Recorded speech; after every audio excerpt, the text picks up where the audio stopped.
Hello, my name is Chloe Smith, and I'm taking Anatomy and Physiology 1, and I'm going to educate you guys on muscle contraction and how the cells in the skeletal muscle tissue generate ATP for muscle contraction when the muscle is at rest and when the muscle is highly active during exercise. Before we get into the understanding of our topic, I wanted to give you guys a brief explanation on the importance of muscle contraction. In particular, so it's important to know that without these muscle tissues, our body and the components in our body will not be able to move. Whereas the skeletal muscle tissue moves the body by pulling the bones, making it possible to do everyday activities such as walking, dancing, and eating. It produces many types of movement in the body, which is why muscle contraction is the most striking variety of all. The functions of the skeletal muscle include producing movement, so the contractions pull on tendons to move our bones. It maintains posture and body position. Without this, individuals can either sit upright and they couldn't stand either. It supports soft tissue. The layers of the skeletal muscle make up the abdominal wall and pelvic floor cavity. These muscles are supportive towards the weight of visceral organs and shield any potential injuries. It guards the entrances and exits, so the sphincters encircle the openings of the digestive and urinary tracts. They give up voluntary control over swallowing, urinating, etc. Another function of this muscle contraction or skeletal muscle is it maintains body temperature, so the muscle contractions use the energy and some is converted into heat, and it also stores the nutrients, so the proteins are converted into amino acids.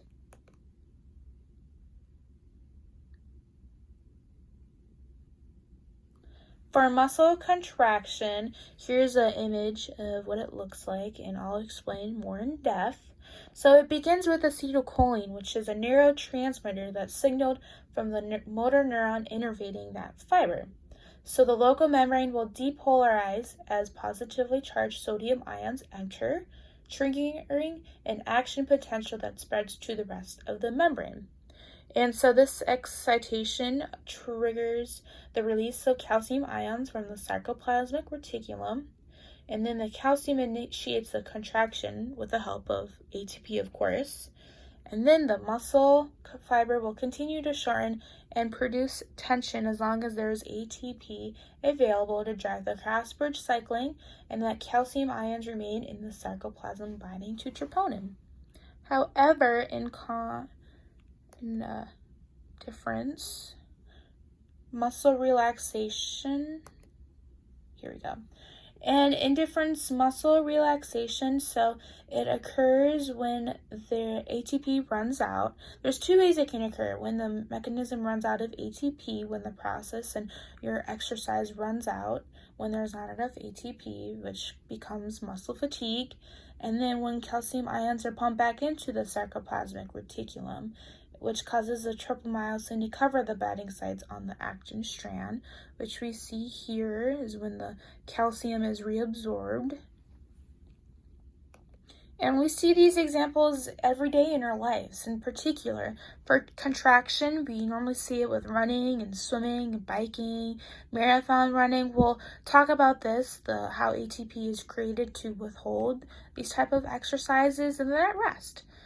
During rest, sitting and sleeping, our body is trying to maintain and preserve that ATP when muscle contraction occurs, which occurs a lot. And then before we get into the process of ATP and how it generates for muscle contraction, I want to give you guys a brief overview of what ATP is. So ATP, it's an energy source that plays a major role for muscle contraction and relaxation. Not only does it provide energy and help with this phenomenon, its direct role is cross-bridging and providing energy for active transport for calcium ions that pumps back into the sarcoplasmic reticulum, which we talked about during our muscle contraction image. And then ATP, it's important to know that it's a very slow process and only powers a few seconds of contractions. And so it must be regenerated quickly, which is why during at rest, our ATP is regenerating for a muscle contraction to occur once again. And so it allows for highly active movements.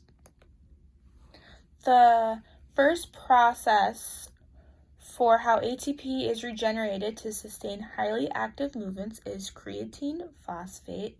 And so the molecular level that can store energy in its bonds. So when the muscle starts to contract and needs energy, this phenomenon, creatine phosphate, transfers its phosphate back to ADP to form ATP and creatine, which can only really provide 15 seconds worth of energy. It's an energy source that's going to be very short, and it doesn't really occur for long periods of time. So an example, you'll see this as an immediate energy system as sprinters. If they're doing a 100-meter race, they're going to try and use all that 15 seconds worth of energy to try and win the race. Whereas when the resting muscle is there, the excess ATP transfers its energy into creatine, producing ADP and creatine phosphate, which we talked about. And so this is an energy reserve that can be used quickly to create more ATP. So that 15 seconds worth of energy is very important for sprinters, especially for any type of exercises that's for immediate energy systems. And then this is anaerobic glycolysis. This is also a very important system that is helped with sustaining highly active movements. It's important to note that it's non-oxygen dependent, which is a difference between anaerobic and aerobic, where aerobic is oxygen dependent. And so with this is a process that breaks down glucose to produce ATP. It cannot generate ATP as quick enough than creatine phosphate though. However, it produces 2 ATP and 2 molecules of pyruvic acid. And so examples of this are normally for short-term energy systems such as swimming, and it's for short intense exercise, usually 10 seconds to 2 minutes. Like I said, you'll see it with swimmers or anything that's short intense but not utilized for the 15 seconds, which is for creatine phosphate. And then the last process, or the last process of how ATP is generated for muscle contraction, is aerobic glycolysis. And during this process, it's the breakdown of glucose in the presence of oxygen to produce carbon dioxide, water, and ATP. It's important to know that it's 95% of the ATP required. Each glucose molecule produces 2 ATP and 2 molecules of pyruvic acid, which can be used in this respiration or converted into lactic acid. If the oxygen is not available, which is during at rest, the pyruvic acid is converted to lactic acid, which may contribute to muscle fatigue. However, this action occurs during or inside the mitochondria. It's more efficient than the anaerobic glycolysis because it produces 36 ATP per molecule, whereas anaerobic only produces 2. An example of this is marathon runners because they run for longer periods of time, and so they need longer periods of energy systems that can withhold during this amount of time. And it's also important to know that another system that correlates with this, especially during this glycolysis, is the circulatory system.